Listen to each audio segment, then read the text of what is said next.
And you mentioned disassociation. Mhm. So, and you kind of already touched it on this, but if you just don't mind like restating. So Mhm. why does it happen? What does it look like? Like what kind of different forms can it take? Mhm. Yeah, essentially those are like the two questions for that one. Yeah, so dissociation, if I were to give it a super simple definition, it's the opposite of mindfulness. You're not present, you're disconnected from your body in a way, your brain and body almost.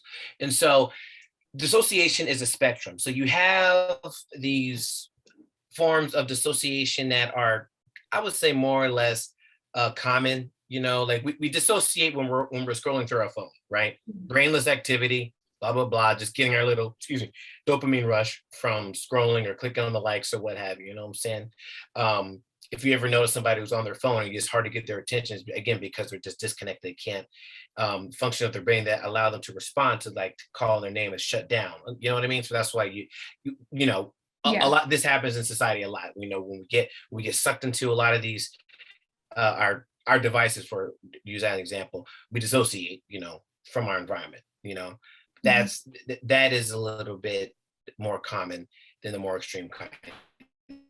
Now, a lot of there's two different kinds I want to talk about real quick. The dissociation that I see a lot of with clients who have struggle with trauma is one in which they may they may go into, again, that primal sense when the therapy itself I may be doing with them is not effective, so they may get extremely distracted for a minute, or they may actually I would say get depersonalized, if you will, like they separate, like their mind is not in their body for a second. You know what I'm saying? Using that as a yeah, metaphor, and then I have to like re-engage them a little bit more just to get them to answer questions, to understand what yeah, I'm saying, blah blah blah.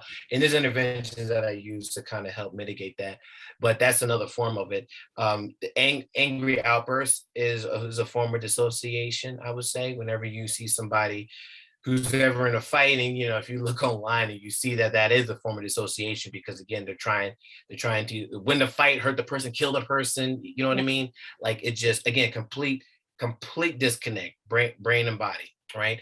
And then the more extreme part is the DID, this dissociative identity disorder. A person will take on an entire new alter, and what and an alter is one in which they may reclaim or go back into that identity of their younger self, or even one that they made up, again, from a survival piece. You know what I mean? You see this yeah, a lot, again, in people who've been chronically traumatized in their life.